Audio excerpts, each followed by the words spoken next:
उस आदमी ने अभी अभी 1982 की वाइन की एक और चुस्की ली ही थी कि तभी आसमान से एक सुनहरी रोशनी उतरी और उसके शरीर में समा गई। जब वो धीरे धीरे होश में आया तो उसके सामने एक स्पिरिट प्रकट हुई और उससे पूछा, क्या तुम तीनों लोगों के सुप्रीम रूलर बनना चाहोगे या फिर एक अद्वितीय फॉर्मर एम्परर? उसने कहा, तुम्हारी कोई भी इच्छा पूरी की जा सकती है। आदमी को यकीन नहीं हुआ, उसे लगा वो बस नशे में है, लेकिन जो स्पिरिट उसके सामने थी वो असल में स्वर्ग के नियमों लॉ ऑफ हेवन का रूप थी। जब वह आदमी पैदा हुआ था तभी दो इमोर्टल्स की नजर उस पर पड़ चुकी थी। उन्होंने कसम खाई थी कि चाहे कुछ भी हो जाए वे उसे हासिल करके रहेंगे, क्योंकि अगर वे उसे अब्सॉर्ब कर लें तो वे लॉ ऑफ हेवन को अपनी शक्ति में बदल सकते हैं और फिर तीनों लोकों में युद्ध छेड़कर अपने पीछा करने वालों से बच सकते हैं। स्पिरिट को मजबूरी में बस्टलिंग ह्यूमन वर्ल्ड में आकर एक होस्ट खोजना पड़ा। काफी खोजबीन के बाद उसने उस आदमी को चुना जो अभी अभी एक ऑनलाइन रोमांस में $200,000 का स्कैम झेल चुका था। जैसे ही उस आदमी ने सिर झुकाया एक चमकदार सुनहरी रोशनी दिखाई दी और स्पिरिट तुरंत उसमें समा गई। उसने उस आदमी को तीनों लोगों का सुप्रीम रूलर बनने का एक मौका देना चाहा, लेकिन उस आदमी की सिर्फ एक ही इच्छा थी कि अब कभी कोई उसे धोखा न दे सके। उसकी इतनी सिंपल विश देखकर स्पिरिट को अच्छा नहीं लगा, लेकिन एक बार जब लॉ सेट हो गया तो उसे बदला नहीं जा सकता था, इसलिए स्पिरिट को उसे मानना पड़ा। अगले दिन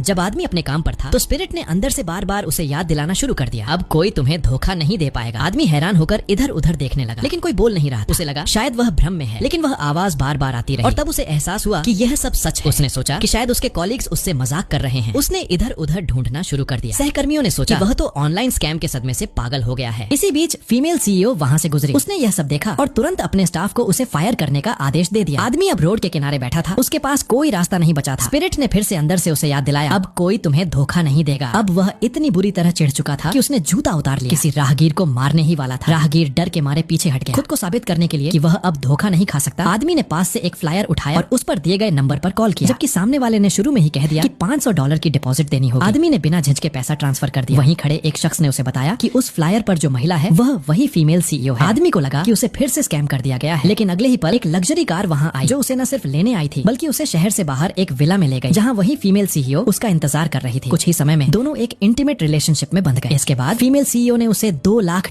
की डिपॉजिट दी और कहा कि जब वह प्रेग्नेंट हो जाएगी तो वो बाकी के $3 लाख भी दे देगी और फिर ठंडी चाल में वहाँ से चली गई। अचानक आई इस किस्मत पर आदमी की खुशी का ठिकाना नहीं था, लेकिन तभी स्पिरिट प्रकट हुआ और उसे डांटने लगा कि वह कितना बेकार इंसान है। इसी वक्त आदमी को एक टेक्स्ट मैसेज आया। भेजने वाला खुद को नेजा बता रहा था। उसने कहा कि अगर आदमी उसे $500 देकर मदद करे तो वो उसे भगवान बना सकता है। आदमी को पूरा भरोसा था कि अब उसे कोई धोखा नहीं दे सकता। तो उसने इस मौके का फायदा उठाने की सोची और नेजा से उसकी सारी पोजेशंस और सारे स्पेल्स की मांग कर दी। सामने वाले ने हंसते हुए कहा, ठीक है, लेकिन अगर तुम $50,000 ट्रांसफर कर दो तो तुम्हारी मांग पूरी हो जाएगी। आदमी खुशी से झूम उठा और तुरंत पैसा भेज दिया। इसके थोड़ी ही देर बाद उसके सामने अचानक एक तेज रोशनी चमकी